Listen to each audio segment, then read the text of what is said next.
Dequan Pyle, the Liberal who was fatally struck with a piece of wood on Saturday morning in front of his Laing Avenue, Georgetown home, was allegedly killed because those who attacked him did not approve of his friendship with another man. This resulted in a feud that had been ongoing for the past 4 years. And even though he was allegedly threatened a number of times during this period, no action was taken. Police headquarters on Saturday said Pyle was killed while trying to part a fight between his two sisters and some other woman in the neighborhood. It was alleged that the male partners of the other woman also intervened, and one of them, who was armed with a piece of wood, lashed Pyle to his head. Pyle collapsed and the suspect then dropped the wood, and he and the others began to pelt bottles and bricks before escaping. The newsroom spoke to an aunt of the dead man who related the events leading up to the murder. The morning of the incident, I was awoken by loud explosions coming from outside. It's on the roadway here. There was like explosion with bottles and stones and stuff being thrown to the roof and the fence of our premises.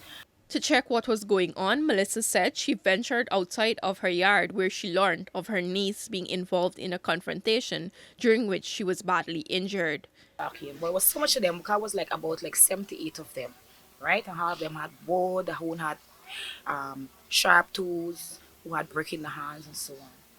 So the matter was stamping. My nephew decided that he know them well, but he and them had no talking because he know that these people his problem. So he just turned to his sister and he hold her, he grabbed her by her arm and he tried to like push her back through the gate. Just as he turned to push her, one of the guy pick a wood that was right like although had wood lying alongside there, pick up a wood and he just running behind my nephew like with a fast walk motion like and dealt him a lot behind his head right here where you stand. He ended up like step back like 1 to 2 things like staggering before he fell right here. According to Melissa, Kyle and the suspects are known to each other. She said while they had previously exchanged words, they never got physical. And I just need justice for my nephew. But like 4 years now. Yeah, but he didn't taking it none because like when he used to me nephew used to go and sit down on the car just by the same friend. If he did passing they would say, see you don't me for stop like me. So when we running for chop up, we can chop you up on these the things. Yeah, these always, even here. Right? People I you know umpteen times and we would just say no what? Left it off.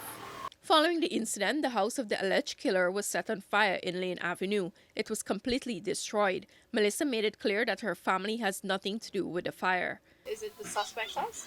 Apparently, yes, it's a suspect house, but we has nothing to do with it. I don't know. Let me tell you something. It might be looking like if it coming from us, but we are not the only individual around here, and this suspect has something going on. Like no, yeah, so people would usually wait for something to happen and know that they retaliate someone else, and they would take up a chance. But we don't have we don't have a hand in that. A postmortem on Monday revealed that Pyle died as a result of a fractured skull.